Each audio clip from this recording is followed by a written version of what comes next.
Okay, we do everything to keep sub-Saharan Africa where it is, also impoverished. It's absolutely vital for the prosperity of everyone else. So let's get clear about that. I think now I'm beginning to think that Africans are, my goodness, are we dumb? Or what the heck is going on with us? How on earth are we signing deals with people who are not even apologetic to say things like this? Honestly speaking, I'm beginning to wonder what the heck is wrong with us Africans. Like, what is wrong with us, guys? Are we like dumb? Honestly speaking? I mean, that guy is actually a French official, honestly speaking. Now, whether that video was supposed to not be seen, maybe they were talking behind closed doors, it doesn't really matter. What matters is the fact that it's all over the internet, because they say the internet doesn't forget. Now, if that is all over the internet, how the heck is it possible that Macron was actually in Kenya last week? He was, I think, in Ethiopia. Like, what is wrong with us Africans? So do we really think that these people has good intention for us? So we really think that the Sahel, that has been struggling for how long now with having US military in their country protecting them, apparently French military as well protecting them, but not succeeding, do we really think now they're gonna sign good deals with us just because they are saying it? Like, seriously? Like, what the heck is wrong with us, guys? Like, what the heck is wrong with us? Like, I'm literally angry because there is so much information on the internet to be able to know that they don't have good intentions for us. And you know what? When I'm actually talking about they don't have, I'm always referring to the politicians, because they are actually the problem. The leaders are actually the problem. For example, most Americans know that their leaders, what they are doing in other countries, is wrong. Well, I have to say most, but not all. There is some of them that still think that, oh no, our countries are doing bad because of ourselves. But right now, people are being awakened. People know now that, no, this is why these countries are doing bad, because we are creating problems.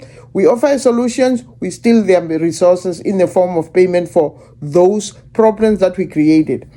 Sub-Saharan Africa has been fundamental to the global prosperity of the advanced countries. And Africa had a role to play. It has a role as a raw material producer. We will not allow Sub-Saharan Africa to escape that. Okay, we do everything to keep Sub-Saharan Africa where it is, also impoverished. It's absolutely vital for the prosperity of everyone else. So let's get clear about that. Okay, and this means all the economic structures, all the global institutions, and the economics we teach everyone is all designed to keep Africa exactly where it is. And whether it is Europe or US or now China, it's always the same. We need Africa to be impoverished because we need those raw materials and we need them dirt cheap. Okay, so that's the message. It doesn't mean to say that there's nothing Africans can do. Of course there is. This is what it's about. Because if Africa does do something different, I assure you living standards of all those in Europe and North America and Asia is going to fall. Okay? And that is a big price to pay. I assure you that the West is not going to allow that without a big fight. Okay? So the job of many Western academics is to convince Africans they have to keep doing what they're doing. Okay? And to show them it's your fault that you're poor. It's not our fault. It's your fault that you're poor. You know, so this is what we do in academic institutions. We know the basic forces that have caused this underdevelopment.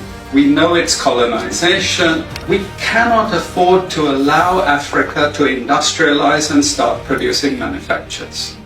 Okay, so we will do everything to stop that. And I'm going to show you how we actually block that. We had East Asian rapid industrialization processes. So in the earlier period, we had Japan and Korea and Taiwan. Okay, rapid growth, sucking in raw materials from Africa, driving up the prices. After those countries finished industrialization, then sub-Saharan African growth rate again fell. Sub-Saharan Africa is condemned to this role, just the supplier of raw materials, not a manufacturer. The currencies are collapsing of these countries, and many of them are sub-Saharan African countries. After colonization ended, we needed new structures to keep these countries where they were. Okay? And the first of those is aid. Okay, we give them aid. Aid for what? Actually, we give them aid to keep repressive regimes in power. That's all. All the hypocrisy about transparency and democracy and bullshit like that, it's all bullshit. But it would go to country after country offering loans. And if the president did not accept the loan, they were killed. It's just economics. It's economic warfare. The rich declare war on the poor. It happens everywhere. It happens in a country. The rich control the government. Of course they do. You really believe you have democracy? Come on. Grow up. Who has all the subsidies and income support? US, Europe. The largest budgets in the world for supporting their farmers are Europe and US. You see, we're keeping them dependent. We're keeping them on a string. This next round of the WTO is designed to block that. To block anyone else getting on top of the ladder. Okay, take a listen to this video. Today we are gathering here in Nairobi to continue resisting against French imperialism here in Kenya. So we will have what has been dubbed as the Africa Forward Summit that will be hosted by the Kenyan government and which is also being led by France. And we see this attempt as France trying to reposition itself because after it has faced humiliation and defeat in the Sahel region, it is trying to reposition itself across especially the Anglophone countries. We are organizing a counter summit so that we can demystify to our people about the lies. And one of the lies that France is trying to sell to the other countries of Africa is that they are talking about financial architecture. But we know that France cannot offer anything different. Another thing that France is also trying to push is to reposition also its military bases in the Sahelian region, in Burkina Faso, in Niger, and also in Mali. The French military bases were removed and now they are looking for new footholds to put their military bases. We've already seen what French military interventions have done in the Sahel, and we've also seen the arrival of more than 800 French troops at the port of Mombasa. This is not sovereignty. France wants to put its military bases here so that they can continue protecting their economic interests. This is why I love the Kenyan youth. The Kenyan youth, I always praise them. They are crazy when it comes to protesting and going against something that they are not happy about. They are actually willing to take bullets. I've seen them. The Kenyan youth is one of the best ever, like in the world. Like they are not afraid. They are unapologetic, and I really, really love them. Look at what that young man is saying. The honest truth. They have no good intentions for us. Why would Ruto allow Macron to apparently have a France-Africa summit? Oh my goodness. Anyway, guys, let's keep on praying for the Sahel because they are the only one right now fighting for Africa's sovereignty, honestly speaking. Yeah.